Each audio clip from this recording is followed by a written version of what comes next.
Welcome to my vlog. Let's make beautiful memories one episode at a time. And today I have a really special guest because this person is someone you should admire. She is a very popular top YouTuber. But the special thing about her is that she started when she was only 13 years old, and that was 5 years ago. And she's always in the top YouTubers in the Philippines. Please welcome, that's Bella! Hi everyone! Yeah, Bella's been a Bella baby for a long time, right? Yes, ever since the brace face days. That's why, tinan mo naman, she's the current Miss Lipa. And her mother has also been going to Bella for a long time. So I'm so happy because, because of the branches, I don't really get to meet all the patients, but it's great to know you. Anyway, so Bella, please tell me, paano ka naman na-inspire? Na 13 years old ka lang, magba-vlog ka na. Kasi po nung 13 years old ako, super hilig ko na pumanood ng mga international na YouTubers. Okay. Kasi during that time, wala pa masyadong Filipino or local YouTubers. So there was a point pa nga na gumawa ako ng fan pages for my YouTube idols. Like fan talaga ako. And then, ayun, na-inspire nila ako to start my own channel. Oh. Actually, I started as a group channel with my friends. So, share kami dun sa channel na yun. Parang nung nagtagal, hindi na kami nag-upload. So, I decided I wanted to make my own channel. And during that time, I kept it as a secret po kasi bawal kami mag-social media account. Sa school mo? No po. Sino mom and dad, ayaw po. Kasi like for privacy, ganon. So, I kept it as a secret. Okay, so anong pangalan mo doon? May pseudonym ka ba? Fake name? That's why that's Bella po, hindi Bella Racelis. Okay. Tapos, Nabuko ka? Po? Nabuko ka ba? Ano po? I mean, nahuli ka Oh pa yes, ng sinumpong po ako ng ate ko. Kasi I was making the YouTube banner, tapos sabi niya, anong that's Bella? Tapos tumakbo siya kay na daddy, tapos sinumbong niya ako. Tapos I was super nervous kasi kala ko papagalitan ako kasi nga bawal mag-social media. Pero they were really surprised kasi I was a shy and timid kid back then. So natuwa pa sila na, nagsasalita pala to. Like that. Why do you feel comfortable talking on your YouTube pero in interaction with real people, shy ka? I don't know kasi siguro in real life hindi ko po na-express yung totoong sarili ko. Pero with the camera, like I'm just alone, I can express myself freely. Ano yung mga topic mo noon? Back then, yung mga videos ko back then more on mga makeup routine or fashion. Tapos, mga morning routine, night routine, skincare routine. Kasi during that time, yun po talaga uso. Tapos now, I'm just focused on mga vlogs or mga raw vlogs. Kasi parang mas authentic and relatable. Pero mahilig, 13 years old, nagme-makeup ka na lahat? Hindi, Naku, ilang taon na lang si Scarlett. Hindi po, mga 15 po siguro ako nag-start mag-makeup. So, nung nalaman ng parents mo, hindi ka naman sinap? Hindi po, they were very supportive. Okay. In fact, your mom is your camera woman. Yes, my momager ever since. Talaga, since she found out? Yes po. Siya na. Yes. So, I think siya always with someone. So, I'm interested, may kita ka na ba nun? I mean, what's your first ever na na-earn mo and at what age? Kasi nung time po na yun, kala ko yung mga international YouTubers lang po yung kumikita. So, I didn't start my channel just to earn money. Kasi I just made videos for fun. Tapos, when I found out, actually recently ko lang nakita yung earnings ko nung 13 years old ako. Kasi nung 13 years old ako, I didn't know how to monitor yung earnings ko every month kasi I was young. So, recently ko lang nakita, it was $30. Dollars pa rin. No, 2015, yeah. Accumulated naman, they saved it for you or? Yes, but they do. And then what did you do with your first, and how much was it, your first payout? $30. $30 na yun for the 2 years that you were vlogging? Every month po yun eh. Every month. So hindi ba nila binigay sa'yo sabay-sabay na? Hindi po, every month po siya. Talaga? Okay, so $30. Anong feeling mo nun? Mayaman ka na? Hindi po, actually wala po talaga akong idea before na I earned the $30. Just recently. Recently ko lang po tinignan. Okay, so may na-invest ka na ba? Binibili mo lang ba ng clothes? Kasi I can see you're into fashion. Ano Yes, mo? as of now po, wala pa po akong business venture kasi busy pa po ako with school and YouTube.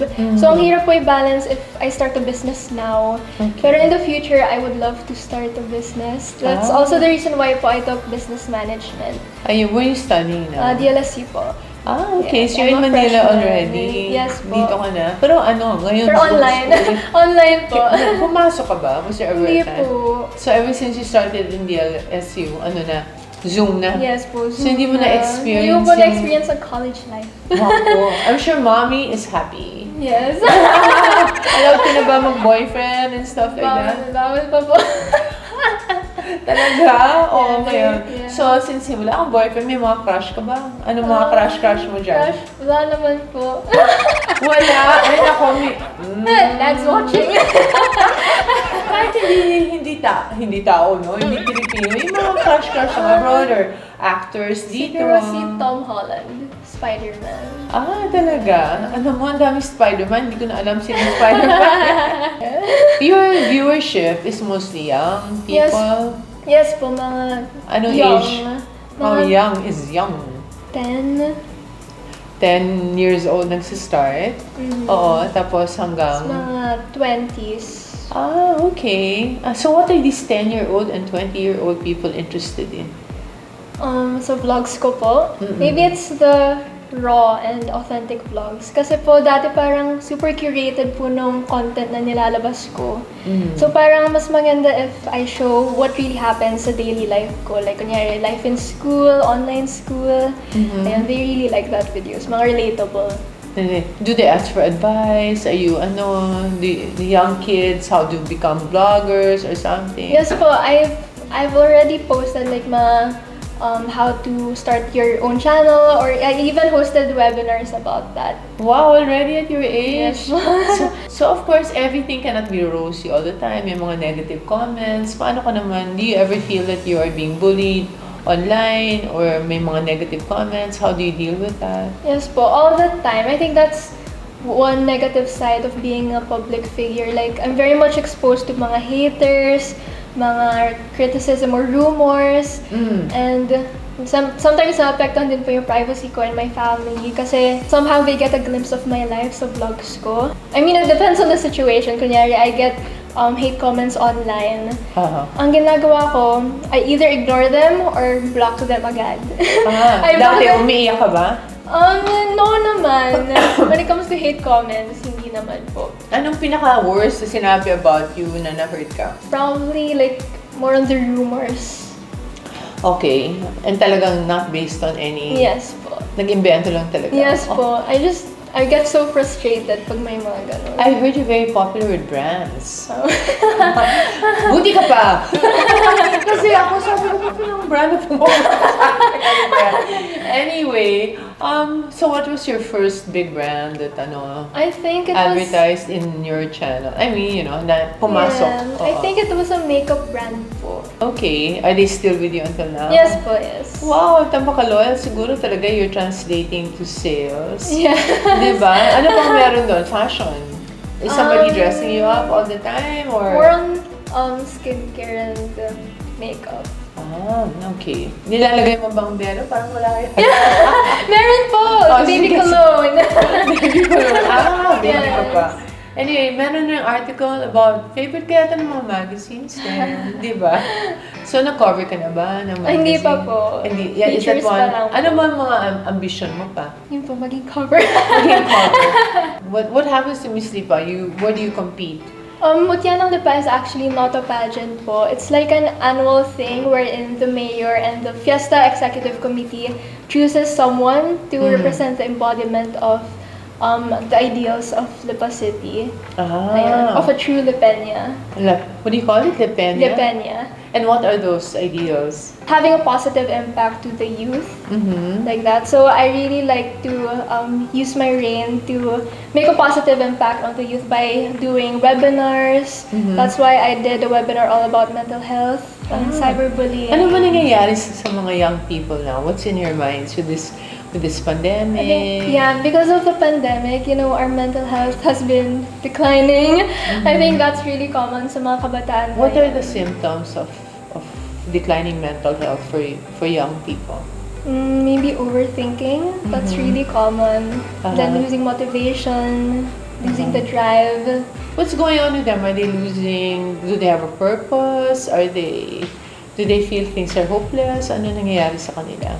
Kasi may iba't iba po kaming ways to cope. But for me, I cope by, redefining my purpose and taking a step back because I don't want to overwhelm myself or to tire myself or overwork. Because that way, I'm losing my passion and my motivation to pursue with my dreams. What is the best thing you like about vlogging? I got to express myself kasi yun nga po, I'm a very shy and timid person until now. Hindi lang po mukha. Pero I'm still shy. And I also use my platform to, inspire others and motivate others. What are the questions? Where do they usually need motivation yung mga bata? Sa mga passion nila. Kasi ngayon po more on digital na po. Ang dami pong gusto mag-vlog. Oo nga. So I help them out by giving some words of wisdom or Paano nahahanap ang isang vlog? Like, kunyari, may nag-start, katulad mo, let's just say, 15 years old. Sa daming ng billion yata ng vlogs, paano sila makaka-breakthrough? Kasi ikaw, of course, nag-breakthrough ka kasi consistent ka at saka 5 years ago ka na nag-start. But for somebody starting today, would it still be possible to be like you? Everything is possible. Like ngayon po, super dami ng nagiging YouTuber. Unlike before na super liit lang ng community namin dito sa Philippines. And now it's getting bigger and bigger. And everyone's getting famous. Yes! Ang dami na pong umaangat din. So marami ka bang natatanggap? Marami kang clothes? Maraming dumadating sa bahay mo? Yes, mga makeup? mga PR packages. Lalo na po ngayon, I always reply to mga small businesses to support them, especially during these times. But I just want to say, you are so pretty. Oh, thank you po. And you're morena pretty. Are you proud to be morena pretty? Yes po, yes. Yeah, I think, it's one of the things I've seen change in the last few years. Dati when I started my practice, 31 years ago, lahat ng tao gusto magpa-whitening. Yes. And then ngayon, it's much less common. Parang everybody's embracing their color, their pagka-morena. And you're so beautiful. So, Thank you. I used to try to tell them, maganda ka namang morena, pero gusto na talaga nila magpaputi. Was there ever a time when you wanted to be lighter? po. Ang galing. Why? Because I want to maintain my tan. Ano ko, nagpapatan ka pa ba? Hindi na po, pero kunyari kung nasa beach. Gusto ko pa po maging... What, are you allowed to wear bikini na? Mga ganun? Hindi pa po. Strict pa po sila. Strict to your parents? My dad. Okay. What does your dad do? Businessman po. So, binabandayan, may curfew ka? Wala naman po. Sometimes. May ano ba? Like, can you meet boys already somewhere? Wala No talaga. po. Hindi pa pwede. Kailangan kaya mangyayari. Anyway, can you teach me naman your language? Okay Kasi po. medyo okay lang. I'll Okay ask you po. ha. Okay. What will you say if you hear a cool song? Cool song. It's called Bop. Bop, B-O-P. Yeah. Bop, bop. Yeah. So how It's would like you use it in a listen sentence? to that new song. It's a bop. It's a bop. Sino ang bop singers ngayon? Olivia. Dua Lipa ba? Billie Olivia. Irish? Yes, yes. Wow, alam nito. Yes, it does. If you're so bop, listen to the song. It's bop. Yes. Okay, got it. If you are upset with someone or something, ano sinasabi mo? Upset ka? Upset. Pressed. Pressed. Use in a sentence, please. It's like, we use this, pag kunyari, someone hates you, pero wala ka namang ginagawa. You'll say, stay pressed. Stay pressed.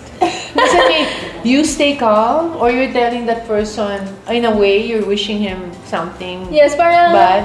sige magalit ka dyan, wala naman akong ginagawa. Parang stay pressed. Eddie Wow. Eddie Wow. Eddie Wow. Mas type ko yata Eddie Wow. Okay, ikaw na. How would a Gen Z end a discussion? Period. Period. Nakapag ganun pa. Yes, may Period. ganun talaga. May snap ka talaga. Period.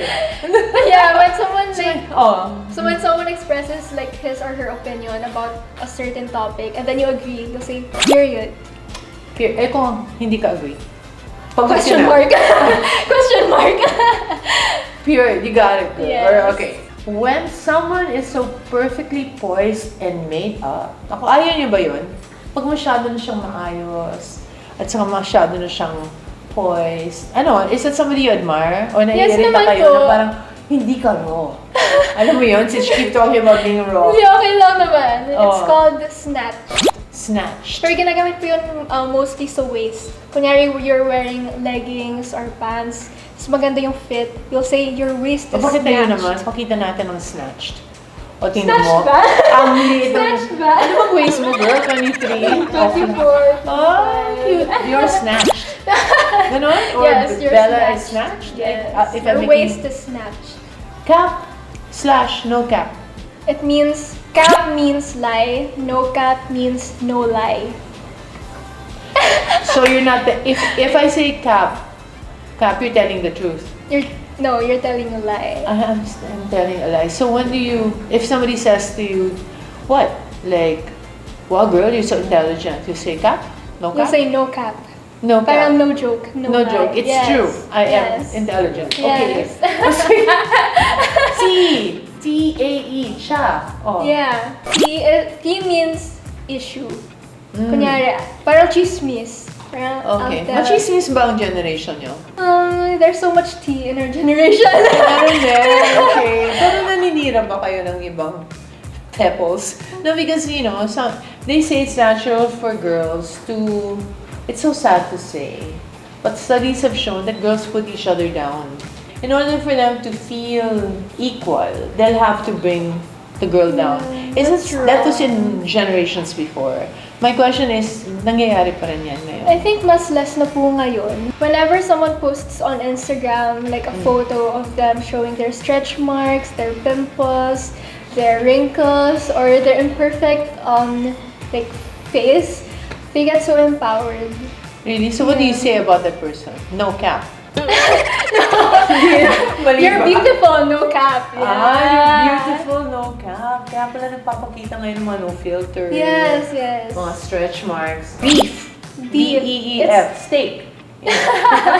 It's kind of like tea, pero somehow different. Ang beef ay parang you have an issue with someone. Parang, di ba you have beef with her? Okay, that's an old one. We say Oh, that really? also. Yes. Opo. You have a beef with me? Nah. A beef, parang mali in English. Pero yes. I really think it's very good to be relevant. And to Yes. understand the young people, that's how The I stay generation. young. It's not Yes. just, kailangan na young din ang mind mo para, sus! S-U-S ba to? Sus. Oh, social. Tama ba? It means suspicious. And you say it's sauce, not sus. Sauce. So, parang, She's kinda sus. She's kinda suspicious. kunyari so nice to you, ganyan. Tapos, Yeah. hindi siya sincere. She's kinda sus. She's kind of sus. Okay. Ang cute na naman. So, this is what you guys really, when you're together. Yes. And then, you laugh and laugh. Pero wala naman kayo intonation like Valley Girl. Yung, hey, wow. Wala naman po. Wala po, wala. We So- often use slang words sa chat. Well, anyway, welcome. I shouldn't say welcome to the Bello family because without my knowing, you have been part of the Bello family.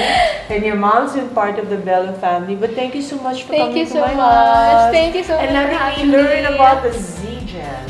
Gen Z Gen pala, Z. baliktad. So Bella, this is one of my favorite things. It's a swatch. Yes. Yeah, so I want you to have Oh, it. thank you po. Thank you I so hope. much. But you open it naman for you to Okay. give it to kids. Swatches really make me happy. And I have a different swatch for every outfit. Pull out na lang the ribbon, okay na yan. Pwede ba yan? Yes. So, it's very colorful and it makes me happy whenever. So, sana naman, Yes po. you wear it Thank and you remember that thank you so were much. part of the Vicky Bello vlog. Yes. Thank you. Thank you so much. Bye. And by the way, guys, don't forget to subscribe, share, comment, and like this video. Bye!